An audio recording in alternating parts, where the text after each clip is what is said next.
नमस्कार, मैं doctor Deepti Jaya, consultant gynaecologist at Nicks multi speciality hospital. आज हम लोग बात करेंगे रिकरेंट प्रेगनेंसी लॉस या रिकरेंट मिसकैरेज के बारे में। What is recurrent pregnancy loss?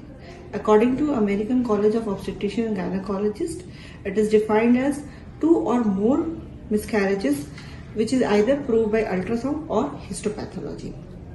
इसका मतलब क्या है कि किसी को बार बार अगर प्रेगनेंसी मिसकैरी हो रहा है, दैट जो कि 2 से ज्यादा बार हुआ हो, तो हम उसको रिकरेंट प्रेगनेंसी लॉस कहते हैं। इसके incidence is very small, about 1% of all women suffer from recurrent pregnancy loss. So इनके कारण क्या है?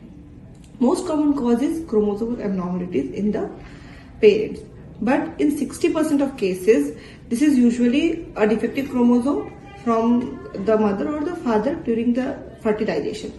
और इसकी कोई मेडिकल ट्रीटमेंट की जरूरत नहीं पड़ती है, बट हाँ इसके चांसेस इंक्रीज हो जाते हैं with maternal age. Others are uterine anomalies, जैसे कि यूट्रस की शेप में कोई प्रॉब्लम हो, जो कि बाय बर्थ भी हो सकता है, जैसे सेप्टेट यूट्रस, यूनिकॉर्नुएट, बाइकॉर्नुएट, या फिर जो एक्वायर्ड हो सकता है, जैसे कि कोई फाइब्रॉइड, किसी पॉलिप या Asherman syndrome. Other common is APLA syndrome, antiphospholipid antibody, जिसमें बॉडी में एंटीफॉस्फोलिपिड के अगेंस्ट एंटीबॉडी बनती है, which causes recurrent pregnancy loss. Others are endocrinopathies like diabetes, hypothyroid. Okay, these are the common causes. So what is the management?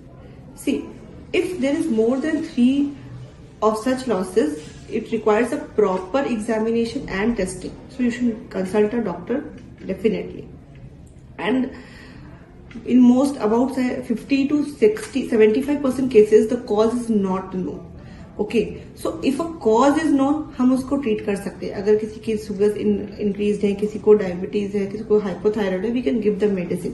किसी का APLA positive आ रहा है, we can start the patient on low molecular weight heparins और Ecosprins. अगर किसी को uterus में कोई एनोमली है, we can go for some resection surgeries as well. But for chromosomal thing, we can also go for balanced, like to detect the chromosomal abnormalities, we can go for pre-genetic testing in cases where we suspect a chromosomal anomalies. But all said and done, there is still hope, because about 65% of women have a successful pregnancy outcome in their next pregnancy. So it's not that ki you have 1 or 2 recurrent miscarriages, so you cannot have a successful pregnancy, because most of the cases the cause is not known, and then we can also successfully treat it with some empirical therapies as well. Thank you.